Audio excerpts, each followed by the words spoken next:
Well, I'll admit it. I'm impatient. I'm probably very, very, very impatient. My team, frustratingly, would say I'm very patient as well. It's a result and in service of the love that I have to make society better and to truly make sure that our business strategy is our people strategy. At Banfield Pet Hospital, our people strategy is our business strategy. Doesn't matter what our purpose is. If you do not make a better world for people and have a point of view and take action on big issues in society, you're letting your people and society down. There's way too much talk and not enough action. During the pandemic, we hear constantly issues that our people are facing, that our country is facing, that are global issues. And yet, what we continue to hear is talk, talk, talk. We need more action. I'm inspired by being here. I'm inspired by talking to many of you and about what we can do when we collectively work together.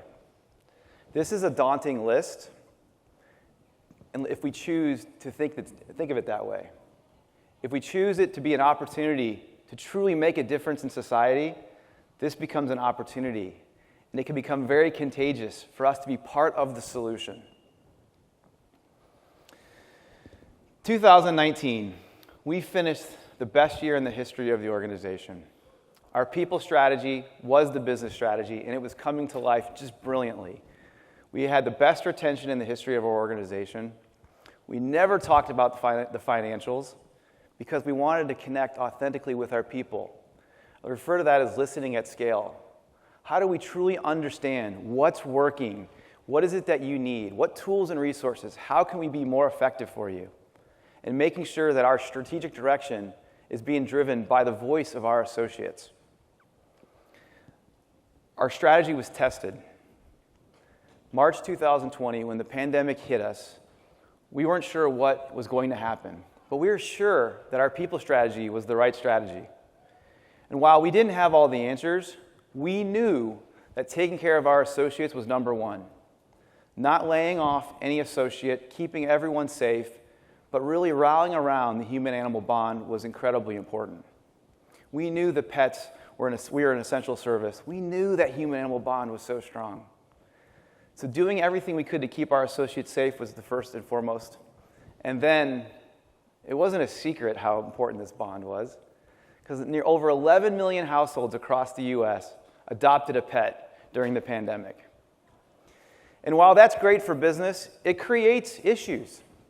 And during the pandemic, what we also found out was big issues were happening across our country, but also across the veterinary industry. With the increased demand, with the increase of what's happening in your personal life and trying to bring that to work every single day, it became problematic. And it wasn't just about focusing on, oh great, 11 million pets were being adopted, and that means great for business. It's now the opportunity for us to meet that demand with that love that we have for our people. And that love that we have to truly understand what are the big issues in society, how do those impact us, and what's our responsibility. So here's a quick look at some issues that impacted our veterinary industry. The veterinary industry faces many of the same challenges as other industries in America, except to an extreme degree. From needing to improve diversity, to supporting women, to recognizing different generational needs in the workplace.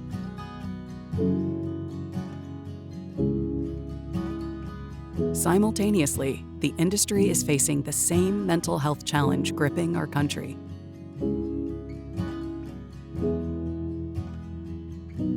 All while growing at a tremendous pace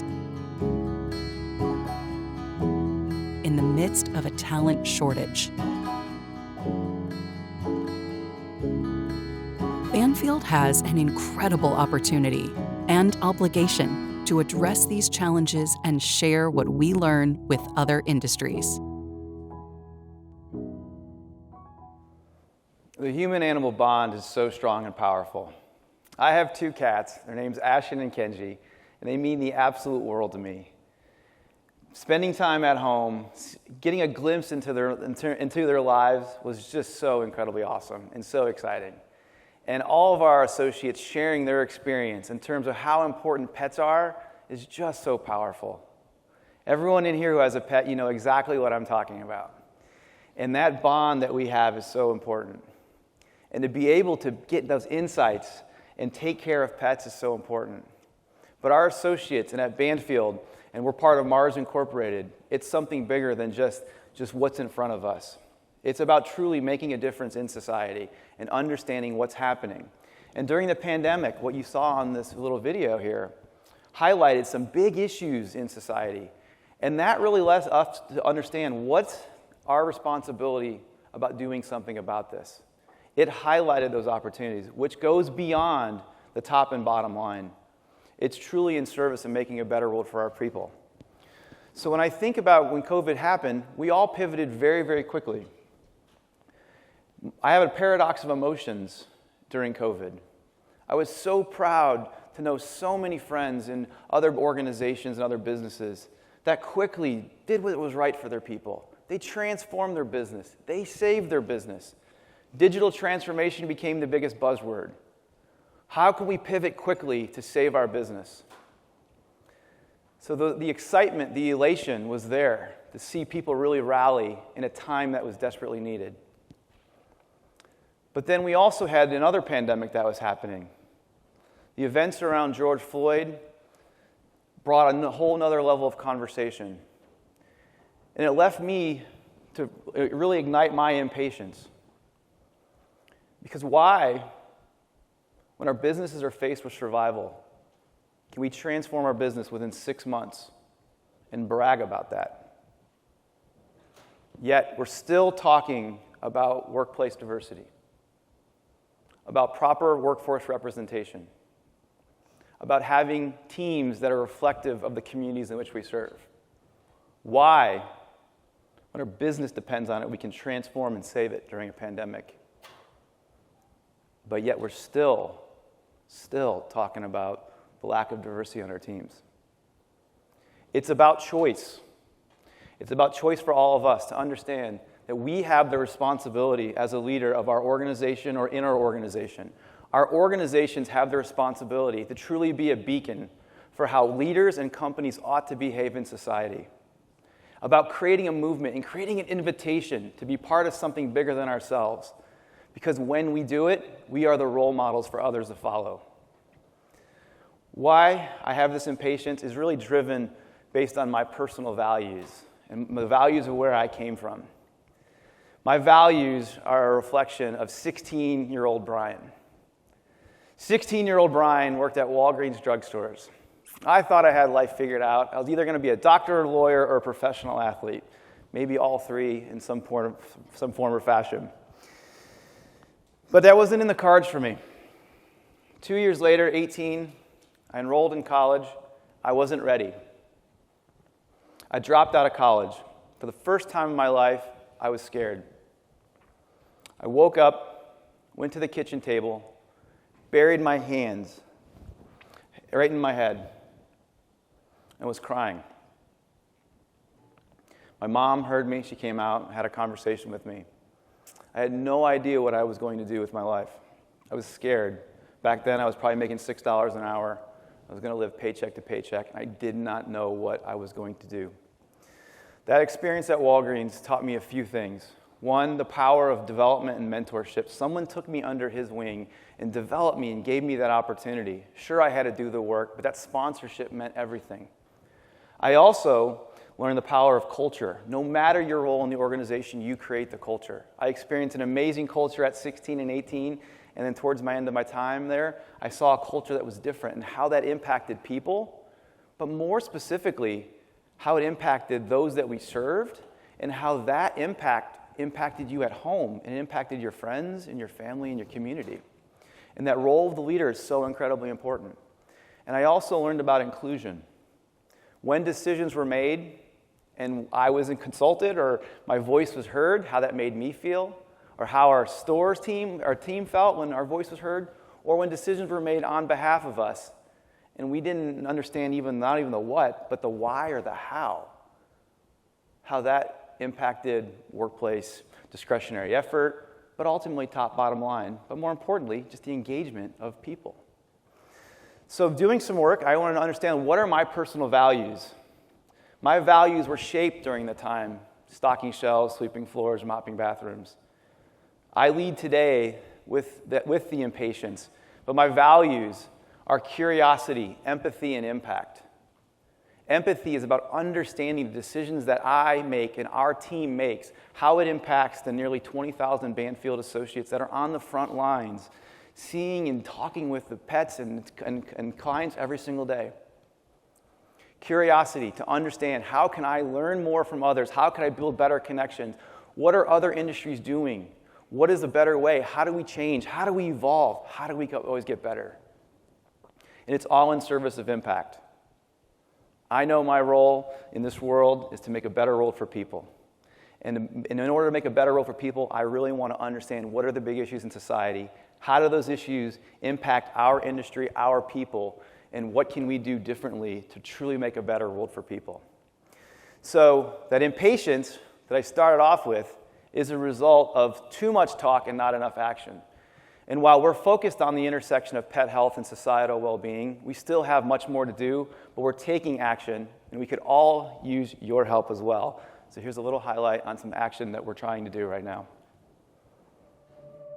Banfield is determined to make a positive impact on society, devoting our full resources to drive change in 3 areas. First, creating a culture of psychological safety to destigmatize and address mental health challenges.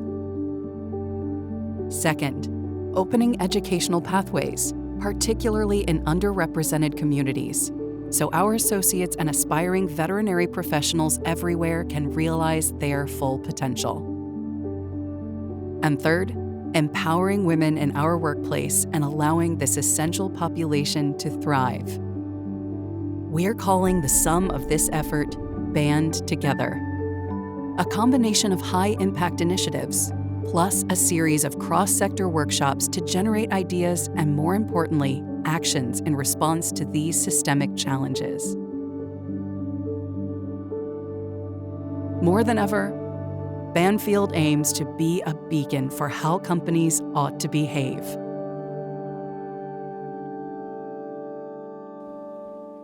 These 3 topics are incredibly important to myself, our organization, our industry, and society. While there's many more topics, we want to be part of the conversation, but a bit more importantly, part of the solution. Banding together is an opportunity for anyone to join and be part of these conversations, so we can learn on what you're doing and what impact we can make, and what more we can do for our associates. It's about coming together. From day one, culture's been my top priority and always will be. Strategy without empathy is a wasted idea. People get excited about when they're part of something even bigger than themselves, and we all as leaders have the responsibility to truly ignite and galvanize our workforce. That can be so contagious that it's not just done in an industry or an organization, it really changes society. So while we're focused on societal well-being, the 3 big topics that have really truly emerged, in our opinion, from the pandemic around mental health, how that's impacting everyone, education, and the desire and the need to make it better and more affordable and bigger opportunities for so many people, and truly empowering women. Again, we need less talk and more action. So mental health has been a big issue that we've all been hearing about, and it's about creating the opportunities for us to really have the right levels of conversation, to destigmatize that it's okay to talk about this, and for us to be available for our associates. We know it's a big issue in this country. It's a big issue in the veterinary industry. Nearly 1 in 6 veterinarians contemplate suicide at some point in their life. 1 in 10 have a mental health issue. We don't get to pick the caseload when they come in, the compassion fatigue around those cases, and it's a real phenomenon that's impacting our industry. So we have a responsibility to take action. We created a program called ASK, Assess, Support, Know, which we had taken over 25,000 associates through this training and gave this training away to the industry so anyone can use this to really destigmatize talking about mental health issues and having tools and resources for people to be available to have these types of conversations. We know, as you heard yesterday, healthy finances show up in a way on how that leads to mental health issues. We've already given $16.5 million of student debt, but we're paying that down and working on refinancing student loans for our teams. And there's many more things that we need to do. Personally, going through the pandemic, it was amazing how I thought I was resilient to this, and I just needed to role model and lead the way. But 14, 15 months into it without taking time off, I was not my best. Luckily, I had a team who gave me some feedback, and they did it in a nice way, but it's time for you to take a vacation. And it was time for me to take a vacation. I wasn't taking care of my own mental health. And if we don't take care of our own mental health as leaders, how are we truly casting that shadow on those that are counting on us as well? Removing barriers to education is incredibly important. It's so powerful. Whether it is providing internships, student debt, tuition reimbursement, scholarships, leadership development, what's the responsibility that we have to be part of the solution on how education can improve the quality of people's lives? When I talked about not dropping out of college, I'm so thankful that I had that opportunity to go back. And I went back when I experienced a culture that didn't match my personal values. And it was amazing how many opportunities I thought I had with other companies until it was, do you have a college degree? And then once the answer was no, the conversation stopped. As Javon talked yesterday about which resume would you interview, my aptitude, my desire, my abilities weren't any different. I just didn't have a degree.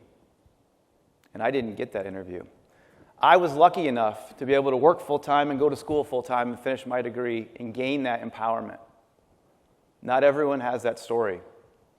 And I'm proud of the partnership that we're trying to do with many organizations to let others tell a similar story. Whether that's a partnership with InStride to pay for college education that we're doing at Banfield. Whether that is paying for people to become credentialed veterinary technicians so they can have an affordable career that also impacts their financial situation, which impacts them personally and it impacts their families. And when we think about diversity in our profession or lack thereof, we just announced a partnership with the Boys and Girls Club of America with Keenan Thompson, and we're focusing our community efforts to be more intentional around STEM in our communities to show people how important this profession is. Because if you don't have role models in your community, you don't select these types of opportunities. And that love that we have for pets exists no matter which community you're in. And empowering women, we've been hearing a lot about this. Women leaving the workforce at a disproportionate rate. Again, it's not about reporting the news, it's about taking action. And we still have a long way to go with this. But creating returnships programs so people have the right flexibility, so it's not choosing, do I have a family or do I have a career? You need to have both. And it's ensuring that our leadership pipeline is reflective of our workforce. And I'm proud that our senior leadership team is half female, and our leadership pipeline is disproportionate amount of females in our leadership. And I'm not settling for why people aren't interested in those roles. Because if people aren't interested in something, that falls on us for not casting that right shadow to really role model what success truly looks like.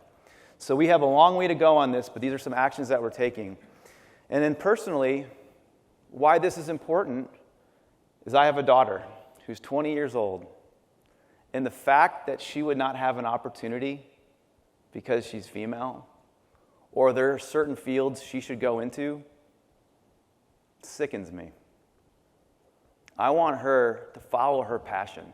I want her to understand her own values. I want her to understand who she is and pursue whatever industry, whatever company, and whatever career, and have just as much of an opportunity as anybody else. Bringing all this together and bringing our culture together really comes back to inclusion and diversity. Our culture comes to life through our inclusion and diversity journey and our associate health and well-being journey. And you heard just a little bit about that. But it's about truly making sure that belonging happens. Belonging is who you are as a person at home, is who you need to be at work. And we must embrace that. The days have to be over of this is what it means to fit into this culture, or this is what it means to be in this organization. We have to make sure that we have proper belonging, and we must start at the top. Our purpose is inspiring. It's a better world for pets. We have nearly 20,000 associates that come to work every single day and chose Banfield initially because all they want to do is make a better world for pets. And that is inspiring to me. But what's more inspiring is making a better world for people.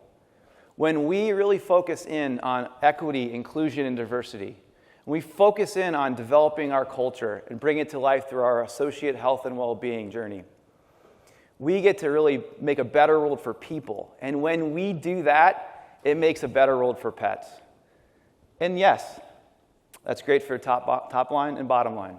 Over the last 5 years, our CAGR growth has been 10.3%, and our earnings has been 14.1%. And I never share those numbers. You know why? Because it's all about making an impact on people. And when you take care of your people, everything else follows. So it's about solutions, it's about impact. And here's just a few solutions and impact that we've had on our associates.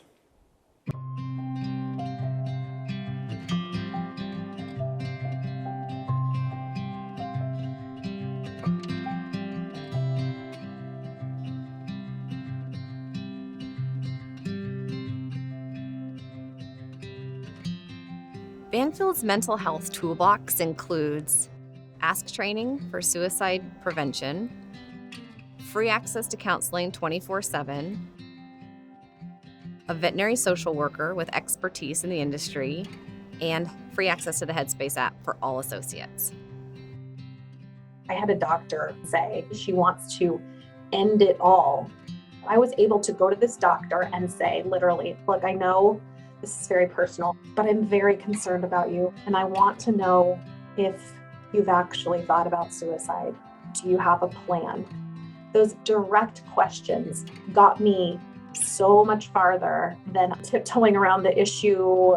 It allowed us to trust each other enough. And she was actually willing to be vulnerable and open with me to talk about how she deals with those tendencies towards depression.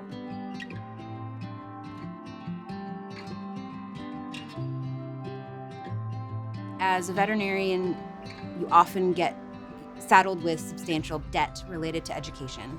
I graduated with over $190,000 of student loan debt. And luckily, Banfield provides payments towards a veterinarian's student loans each month. And through those, I've felt like I've actually been able to make progress. This is an incredible opportunity for me to provide a healthy financial future for my family.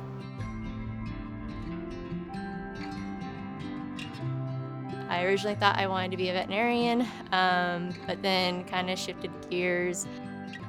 Banfield has really helped me advance my career to become a technician. With the Penn Foster program, I could do that at my own time and still work full-time. Having Banfield pay for majority of the program definitely was encouraging for me to continue it. I thought it was just a really great opportunity to advance my knowledge and growth.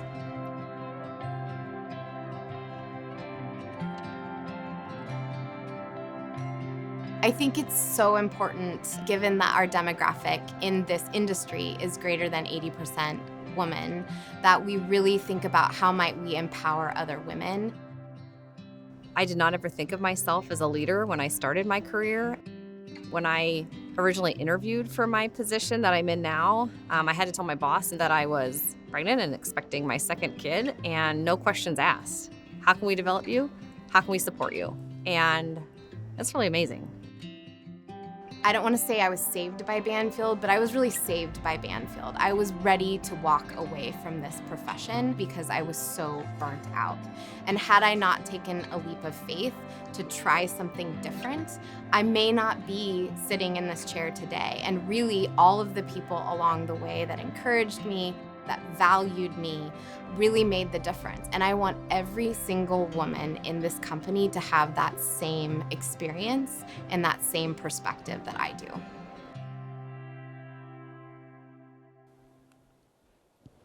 So as I said, we're part of the Mars Incorporated family, and I'm so proud to be part of Mars Incorporated because we truly think in generations. When the pandemic happened, there wasn't one question about the Banfield strategy. It's nothing but encouragement to do what's right to take care of our people. And when I think collectively about Mars Incorporated in the United States, with nearly 70,000 associates and 33 factories, not one person was laid off. All factories remained open. And we are, as an essential business, whether that's on the candy confectionery side, the pet nutrition side, the human food side, or our veterinary hospitals, all factories, all hospitals stayed open because it was about doing what's right for people and society. That takes us to today and this week. It's been absolutely amazing to be part of this conversation, and you have my commitment to keep these types of conversations alive. What more can I do? What more can Banfield do? This is an invitation for all of us to really deep down look inside of us. Why are we here? What is it that our takeaways are? What more can we do? And how are we going to bring people together to truly be the solution, to be a beacon for how leaders and companies ought to behave in society? This past April, we heard it was the Great Resignation, but now it's time for the Great Restart. We have millions of people that are on the sidelines. We have millions of people that vote with their feet all the time. And imagine a world in which when we prioritize people, when our people strategy truly becomes our business strategy, imagine how we shape the world. Thank you very much.